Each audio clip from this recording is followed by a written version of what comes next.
शीतला सातम व्रत के अवसर पर महिलाओं ने की पूजा अर्चना।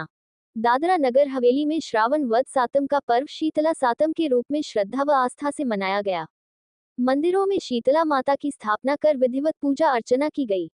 रामेश्वर महादेव मंदिर तथा विनोबा भावे सिविल अस्पताल परिसर स्थित शीतला माता मंदिर में महिलाओं ने पूजा कर माता का आशीर्वाद प्राप्त किया। इस व्रत के एक दिन पूर्व रांधन छठ के दिन महिलाएं पहले ही भोजन तैयार कर लेती हैं और चूल्हा, गैस व अन्य रसोई उपकरणों की पूजा करती हैं। अगले दिन यानी शीतला सातम के दिन सुबह जल्दी उठकर ठंडे पानी से स्नान कर माता की पूजा की जाती है। इस दिन पूरे दिन ठंडा भोजन खाया जाता है और व्रत के नियमों का पालन करते हुए एकांत में दिन व्यतीत किया जाता है।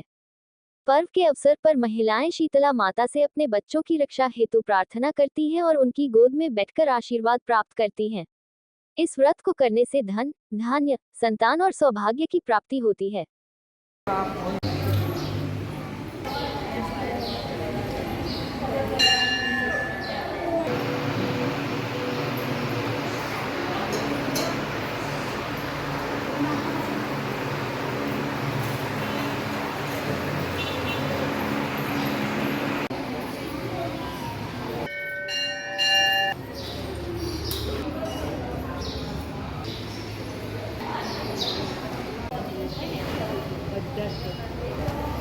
આજનો દિવ્ય આ પ્રસંગ શીતળા સાતમ અહીંયા દક્ષિણ ગુજરાતમાં શ્રાવણ શુદ્ધ સાતમના દિવસે ભગવતી શીતળા દેવીની પૂજા અર્ચન થાય।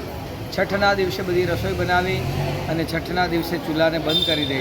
સાતમના દિવસે મા શીતળાની પૂજા કરી ઠંડુ ભોજન માને અર્પણ કરી અને પછી ઠંડુ જ તે દિવસે ખાય આખો દિવસ। મા શીતળાની કૃપા પ્રાપ્ત કરવા કહે છે કે શરીરમાં થતો વિકાર જેને આપણે અછબડા એવું કહીએ છીએ, આ વિકારને શાંત કરવા મા શીતળાનું યજન અને પૂજન કરવાનું। મા શીતળાની કૃપાથી બધાના જ વાહા ઠંડા થાય આ ભાવના કારણે ભગવતી શીતળાની પૂજા આદિકાળથી ચાલી આવી છે। મા શીતળા એ રાધાજી અને રુક્ષ્મણીજીનો પડછાયો બની અને સદૈવ સાથે રહે। આ શીતળાની કૃપા પ્રાપ્ત કરવા માટે આજના દિવસે ઠંડુ ભોજન જો જમવામાં આવે તો અવશ્ય જ મા શીતળાની કૃપા રહીએ। તો આજ 7 વાગ્યાથી લઈ અને બહેનો ભગવતી શીતળા માની પૂજા કરવા આવી। દિવ્ય શ્રાવણ માસ પણ ચાલી રહ્યો છે તો ભક્તોની બહુ જ ભીડ દરરોજ થાય છે।